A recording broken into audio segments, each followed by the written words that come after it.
नमस्कार, कसे आहात? मस्त आहात ना? मस्त राहा आणि स्वस्थ राहा. चला तर मग आज बनवूया चमचमीत भेंडी. लसूण घेतले, खोबरं घेतले, तीळ घेतलेले आहे. सर्व मिश्रण भाजून घेऊया. थंड झाल्यानंतर मिक्सर ग्राइंडरमध्ये कोथिंबीर घेऊन हे वाटण फिरवून घेऊया.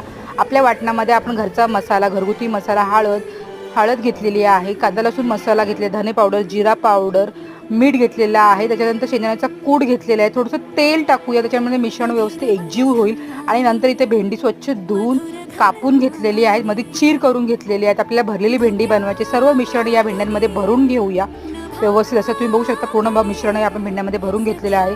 एका पॅनमध्ये तेल टाकूया, राई जिरा टाकूया, कढीपत्ता टाकूया आणि त्याच्यानंतर आपण चमचमीत आपण जी भेंडी भरलेली आहे ती टाकून घेऊया. बिना पाण्याचा वापर करता आणि झाकण न ठेवता ही भेंडी शिजवून घेऊया. त्यानंतर आपण हे जे राहिलेलं वाटण आहे ते पण याच्यामध्ये तयार आहे. चला तर मग आपण ताट वाढून घेऊया. चपाती घेतलेली आहे, भरलेली भेंडी, कैरीचं लोणचं, मिरची आणि सॅलड. चला जेवायला या. Thank you for the watching.